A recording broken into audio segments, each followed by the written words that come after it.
အာဂမိန်မှာအခန်းနဲ့ဆွဲမက်စရာဖြစ်ပါစေလှပဖို့တဲ့စိတ်ဝင်စားစရာဖြစ်နေတာကပိုကောင်းပါတယ်အလောက်ကုံကြော်ညာအတွက်လူရေးပွဲဝင်တဲ့အချိန်ကျမအသက်က90ကျော်ပါပြီလူရေးပွဲဒါရိုက်တာကအိုးခမားကလာလိုက်တာလို့ပြောပါတယ်အဲ့ဒါကိုကလိုအပ်ချက်မဟုတ်ဘူးလားလို့ကျမကပြန်မေးလိုက်ပါတယ်ဆိုလိုတာကကျမအလောက်ကုံကြော်ညာအတွက်လာပြိုင်တာလေတောင်အာဖရိကမှာကြီးပြင်းခဲ့ရပြီးကို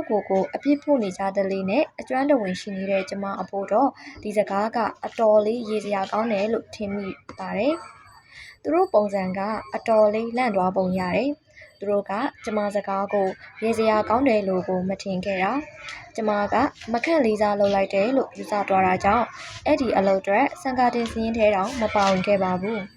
နောက်ပိုင်းမှာတော့ကျမကလူရေးပွဲတွေဝင်ပြိုင်တဲ့အခါကျေးဇူးတင်ပါတယ်ဆိုတဲ့စကားပဲပြောဖို့သင်ခန်းစာရခဲ့ပါတော့တယ်။အမေရိကန်နိုင်ငံမှာလူတွေကလှပဖို့လောက်ပဲဘာကြောင့်ပြောနေတယ်လဲဆိုတာကျမဖြစ်နားကိုမလည်နိုင်အောင်ပါပဲ။တောင်အာဖရိကမှာဆိုရင်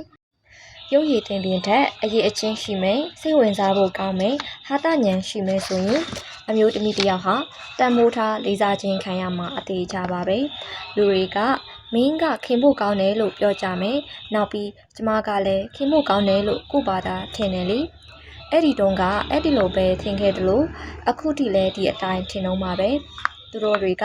ကျမရဲ့အာဟာရဗေဒပညာရှင်အလုပ်ကိုပို့ပြီးစိတ်ဝင်စားကြပါတယ်။အကြောင်းကမပြတ်တမ်းလိလာဆန်းစစ်မှုနဲ့ဟောပြောပွဲတွေမှာကျမကအမြဲခင်မီနေလို့ပါ။နောက်ပြီးကျမကမီဒီယာအလုပ်လုပ်တဲ့ဆွေးနွေးအကြံပေးမှုလည်းလုပ်တယ်လေ။သူတို့တွေကကျမရဲ့အလုပ်အပေါ်ထားတဲ့ကျင့်ဝတ်နဲ့ကျွမ်းကျင်မှုကိုပို့ပြီးစိတ်ဝင်စားကြတယ်။ပထမဆုံးအကြိမ်အမေရိကန်ကိုရောက်လာတော့ကျမကကျမရဲ့အမခေကိုဖုံးဆက်ပြီးဒီအမေရိကန်လူမျိုးတွေဟာလှဖို့လောက်ကြီးတစ်ချိန်လုံးပြောနေကြကြောင်းပြောပြမိတယ်။ကေလ်ကကျမအခြေအဆုံးလူတွေထဲကတစ်ယောက်ပါ။ကျမတို့ညီအမညတိုင်းဖုံးပြောဖြစ်ကြတယ်။သူကကျမကိုကိစ္စအားလုံးကိုအမှန်အတိုင်းပြောပြတယ်။ကျမပတ်စံတွေကိုဘယ်နေရာတွေမှာရင်းနှီးမြှုပ်နှံတင်နေဆိုတာကစားလို့အပေါ်ယံရွှေမုံကျဲဟန်ဆောင်ရမလားဆိုတဲ့ကိစ္စတွေအထိ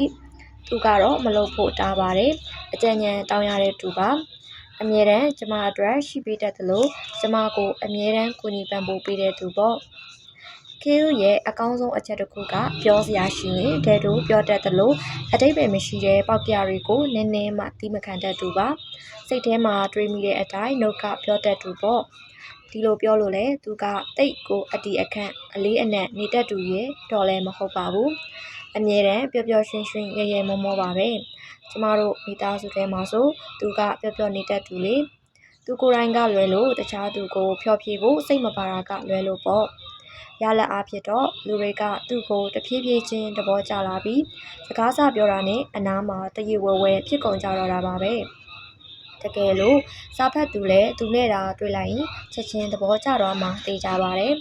ကေလ်ကတယောက်ယောက်နဲ့တွေ့စရာရှိရင်အခန်းတောင်မှာထိုင်ပြီးတိုးမွေးထိုးရင်းထိုင်ဆောင်နေရမှာပါကန်ဆိုတာကသူဝစီပိတ်ချစ်နေချိန်ဆိုရင်တော့ဘဒူးနဲ့မှစကားပြောမှာမဟုတ်ပါဘူးကေလ်ကပြောတတ်တယ်လူတွေကပါဇက်ကနေထုံမပြောရင်တောင်မှအမြဲတမ်းနှင့်ကိုလာတယ်လို့ထင်ကြတယ်နင်အခန်းထဲဝင်လာပြီဆိုရင်လိုက်ကြည့်နေကြရောကျမကတော့ဘသူကိုမှလိုက်ကြည့်တတ်တာမျိုးမဟုတ်တဲ့အတွက်သတိမထားမိပါဘူးကျမကဘယ်ကိုဥတီဗီတွားရမလဲဆိုတာပဲကြည့်တယ်အဲ့ဒီစကားကြောင့်ဟိုးလွန်ခဲ့တဲ့နှစ်တွေတုန်းကကျမနဲ့တွဲခဲ့တဲ့ယောက်ျားလေးတွေပြောခဲ့ဘူးတဲ့စကားကိုပြန်သတိရသွားစေတယ်မီလ်ရီတို့စားတော့ဆိုင်နဲ့အလံလျှောက်သွားတဲ့အခါမင်းကကို့အရှိကရှောက်ပါလားကျမကလည်းရှောက်ပါတယ်နောက်တော့သူတို့ကကျမနောက်ကနေလိုက်လာကြမယ်ဒီနည်းအားဖြင့်သူတို့ကကျမနဲ့တွဲနေတာပါဆိုတာသဘောကလုံးသိသွားပါရောသိကြတာကတော့အဲ့ဒီလူတွေကပဲကျမကိုစွန့်ခွာထားရခဲ့တာပါပဲအကြောင်းကလူဆိုတာအပေါ်ရန်အရေးပြားတစ်ထောက်စာလာကိုပဲမြင်တတ်ကြတာကိုကျမကသူတို့ကိုအရင်စွန့်ပစ်ခဲ့တင်တာလာတဲ့သူတစုံတစ်ယောက်ကိုမိမိရဲ့အဲ့ဒီအလားပကီးလေးရဲ့အဖော်လုပ်ပြီးတာကိုလိုလားကြမယ်တကယ်လို့လူစိတ်ဝင်စားခြင်းမခံရတော့ရင်အလင်းအမြန်စွန့်ခွာသွားကြမှာပဲလေပြင်ပရုပ်ရည်တွင်ပြင်ထက်ကိုယ့်ရဲ့ပင်ကိုယ်စရိုက်ကိုသဘောကျနှိမ့်ချိုက်တဲ့သူကတာကိုယ့်အတွက်ရေရှည်လက်တွဲသွားနိုင်ပြီးပိုကောင်းပိုတင့်တော်တာပါကျမစုံတွဲတွဲကိုတွေ့ပူတယ်ယောက်ျားကအတော်လေးခံတယ်မိန်းကလေးကတော့ရွယ်ချမ်းရီကျိုးပဲ ကြည်ရတာအတော်လေးကတိကအောက်နိုင်တဲ့အတွေ့ပါလားပေါ့ဒါပေမဲ့စကားလဲစပြောရောအဲ့ဒီမိန်းကလေးကအခန်းထဲမှာရှိသမျှလူတွေအားလုံးကိုတန်းလိုက်လို့ညှို့ငင်ထားတော့တာမျိုးအဲ့ဒါသူမရဲ့စိတ်နေစိတ်ထားယုံကြည်ချက်ရှိမှုဘဝအပေါ်မြင်တဲ့အမြင်နဲ့ဆိုင်မယ်အဲ့ဒီအမျိုးသမီးလေးနဲ့ကျမတငယ်ချင်းတွေဖြစ်ခဲ့ကြတယ်ထက်လဲထက်ခင်မို့လဲကောင်းတာကိုကျမဖြစ်သူ့ကိုခင်လို့မဝနိုင်အောင်ပါပဲလူတစ်ယောက်စီမှာအရေးချင်းတွေအများကြီးရှိနိုင်ပါတယ်ကျမကတော့ကိုသေးရွားရင်အုပ်ကိုပေါ်မှာသူကတိတ်လာတာပဲဆိုတာထက်သူကခင်မို့ကောင်းတယ်ဆိုတာမျိုးကိုပို့လို့ချင်ပါတယ်အပေါ်ရန်လွာအရေးပြားတစ်ထောက်စာအလားအပေါ်မိခိုလွန်းရင်ကိုရုပ်ရည်ကကြည့်မကောင်းတော့တဲ့အချိန်စိတ်ထဲမှာမလုံခြုံမှုတွေဖြစ်လာတတ်ပါတယ်။မပျော်မရွှင်ဖြစ်လာစေပြီးအန်ကြီးပွဲကောင်းတဲ့ဉာဏ်ပညာထက်မြက်မှုတွေခင်မင်ဖို့ကောင်းတာစိတ်ဝင်စားစရာကောင်းတာစတဲ့တခြားအရေးအထွေးတွေဖော်ထုတ်ဖို့ရတန့်သွားစေတတ်ပါတယ်။ကျမအကြံပေးချင်တာကတော့တပားသူကိုကျင်နာပါနားထောင်ပေးပါတက်ကြွကြွနေပါဆိုတာပါပဲ။တင်ရဲ့စုပ်ပြတ်တက်နေတဲ့ဘဝအကြောင်းနဲ့စကားကိုစာမဖွင့်ပါနဲ့ယုံကြည်မှုလေးစားသမှုရှိကြောင်းသူတစ်ပါးအပေါ်စိတ်ဝင်စားမှုရှိကြောင်းပြတာပါနောက်ပြီးပြုံးပါဒါတွေကတင့်ကိုဆွဲမက်စရာဖြစ်စေပါလိမ့်မယ်လူတိုင်းမှာတခြားသူနဲ့မျှဝေစရာအရေးတွေးရလို့ရှိပြီးသားပါ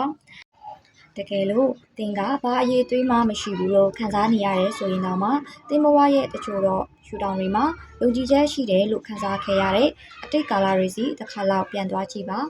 အချိန်အတိုင်းအတာတစ်ခုကိုတေချာလေ့လာကြည့်ပါစိတ်ဖြာကြည့်ပါမျှဝေကြည့်ပါအဲ့ဒီလိုကနေတဖြည်းဖြည်းချင်းစိတ်ဝင်စားစရာကောင်းသူဖြစ်လာပါလိမ့်မယ်တကယ်လို့တစ်မှာ profession တစ်ခုခုအလေးအကျင့်ဒါမှမဟုတ်စိတ်ဝင်စားမှုတစ်ခုခုရှိရဲဆိုရင်အဲ့ဒီအကြောင်းစာအုပ်တွေမှာရှာပြီးဖတ်ကြည့်ပါ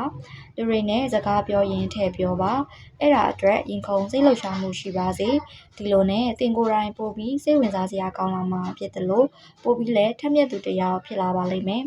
အရာရာတိုင်းမှာတော်နေတက်နေဖို့မလိုပေမဲ့နယ်ပယ်တစ်ခုမှာတော့ကျွမ်းကျင်မှုရှိဖို့လိုပါတယ်တကယ်လို့လူတွေကကျမကိုဟင်းချက်နီးအကြောင်းလာမေးရင်ကျမမပြောပြနိုင်ပါဘူးကျမကဟင်းချက်မှမကောင်းတာလေ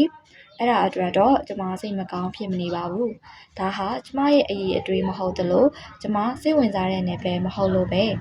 လူတွေအထင်ကြီးလာအောင်ကျမမပြောတဲ့အလုပ်ဖြစ်တဲ့အစားအသောက်အသစ်အစမ်းတွေကိုချက်ပြုတ်ပြနေမှာမဟုတ်တာတော့သိကြပါတယ်ကိုတော်တဲ့အလုပ်တစ်ခုခုမှပြောနေဖို့သိကြပါစေနောက်ပြီးဟာတဉဏ်ရှိဖို့စူးစမ်းကြည့်စမ်းပါပြီးတော့လူတွေပြောနေသမျှကိုလိုက်ပြီးခံစားမနေစမ်းပါနဲ့ယောက်ျားတစ်ယောက်ကကျမနဲ့ချိန်တွေ့ခြင်းတော့ကကျမမြင်လိုက်တော့သူကကျမထက်ငယ်ရွယ်တဲ့တယောက်ကိုအချိန်မရွေးအလွယ်တကူရှာလို့ရနိုင်တယ်လို့ပြောလာတယ်ကျမရေးပြလိုက်တယ်သူဘာကိုရှာနိုင်တယ်လဲကျမအေးမလို့ဘူးသူ့ကိုကျမမှစိတ်မဝင်စားတာလေဒီတော့သူပြောရမြကိုစိတ်ညစ်ခံပြီးလိုက်ခံစားမနေဘူးပေါ့ကျမတို့ဟာဘဝကိုရှေ့ဆက်လျှောက်ဖို့နဲ့ကိုယ့်ဘာသာခြေနဲ့ပျော်ရွှင်နေဖို့လိုပါတယ်တကယ်လို့စာဖတ်သူဟာဟာတဉဏ်ရှိရှိပြောနိုင်ဆိုနိုင်မယ်ကိုယ့်ဘာသာအရွှန်းဖောက်တတ်မယ်နောက်ပြီးစကားပြောတဲ့အခါကိုယ့်အတန်မှလည်းပုတ်ပုတ်ပါပါရှိဟန်ကိုစွတ်နိုင်မယ်ဆိုရင်ပိုပြီးခင်ဖို့ကောင်းလာမှအသေးအချာပါပဲကိုယ့်အကြောင်းကိုမပြောမိဖို့ဆိုတာအင်မတန်ခက်ပါတယ်အထူးသဖြင့်အခက်တွေ့နေချိန်မှာပေါ့ဒါပေမဲ့ဆွဲမဲ့စရာဖြစ်နေဖို့တော့လိုရဲဆိုတာမမေ့ပါနဲ့နော်အားလုံးကိုကျေးဇူးတင်ပါတယ်ရှင်